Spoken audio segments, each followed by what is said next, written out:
புதுவைதா இல்லைப்பா கல்லுப்பட்டி நேரம் பற்றி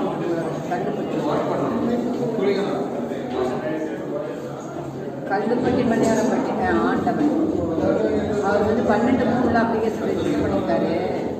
சரி கேட்டுக்கிறேன். அது வந்து புதுவை இருக்கா 403 தான்ப்பா. 403 வருந்தானே அமராவதி பக்கத்தில் விசாலயங்கோட்டை பக்கத்தில் வருது நினைக்கிறேன். மணியாரம் கேட்டுக்கிட்டு சொல்லுங்க. அதை ட்ரான்ஸ்ஃபார்ம் கொடுக்குமா என்ன ஏது கேட்டுக்கிட்டு சொல்லுங்க.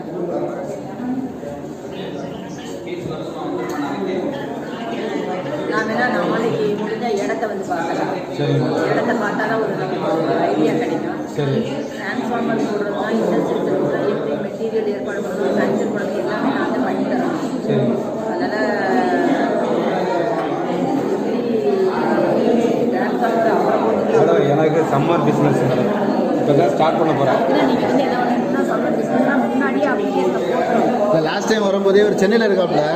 சென்னையிலேருந்து நீங்கள் பின்னாடி ஓடி அறியல வரிசையில் முன்னாடி இருந்தால் இப்போதைக்கு நம்ம வந்து உங்களுக்கு செய்ய வேண்டிய ஒரே வேலை என்னன்னா 9 கிலோவாட்டை இல்லை இப்போ அந்த 9 கிலோவாட் இல்லாமல் மறுபடியும் 11 கிலோவாட் தேவைப்படும். அப்போ தான் நம்ம டிரான்ஸ்ஃபார்மர் போடணும். இப்போதைக்கு இந்த 9 கிலோவாட்டை நீங்கள் இருக்கிற டிரான்ஸ்ஃபார்மரில் வாங்கிக்கிட்டு அப்புறம் 11 கிலோவாட் நீங்கள் வாங்கும்போது ஒரு டிரான்ஸ்ஃபார்மரை போட்டு அதுலேருந்து இந்த 9 கிலோவாட்டை எல்லாத்தையும் சேர்த்து அதில் கொடுத்துடலாம்.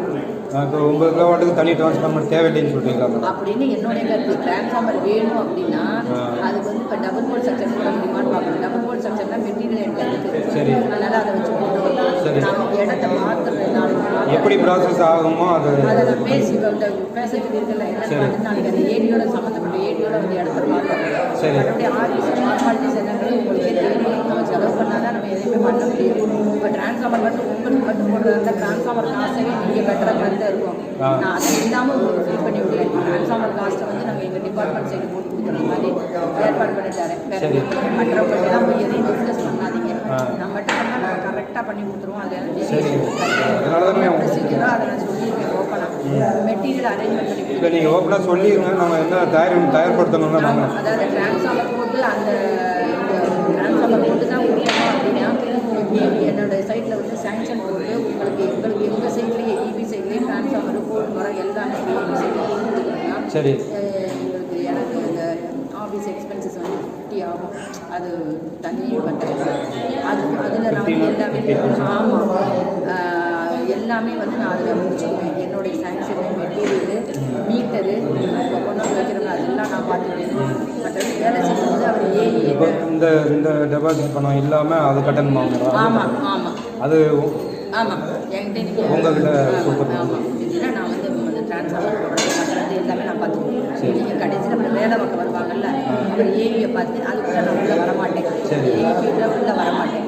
நான் பண்ணக்கூடிய ப்ரொசீஜர் எல்லாமே பண்ணி நீட்டாக மெட்டீரியல்லாம் அரேஞ்ச் பண்ணி டிரான்ஸ்ஃபார்மரு மீட்டரு எல்லாம் நான் ஏற்பாடு பண்ணி கொடுத்துருவேன்.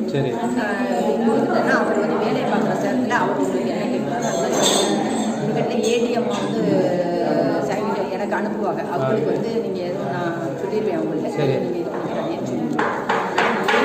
இது வேலையை பார்த்துக்கிற வேண்டியது இல்லை. இப்போ உங்களுக்கு இப்போ செய்ய வேண்டியது செஞ்சுட்டு ஏஐக்கு தனியாக செய்யணுமா? தனியாக செய்யணும். அது எவ்வளோ எவ்வளோ தயார்படுத்தணும்னா 10-20 சொல்லுவார். அதுக்கு மேலே வாய்ப்பு இல்லை. உள்ளார வந்து அவ்வளோதான் வரும். வேலை செய்கிறவங்களுக்கு கொஞ்சம் செய்ய சொல்லுவார். வேறு ட்ரான்ஸ்ஃபார்மர் போடணும்ல. இந்த மாதிரி ஒரு ஃப்ரூட் ஜூஸ் ஏதாவது ஒன்று கொடுக்கும். ஃப்ரூட் ஜூஸா எனக்கு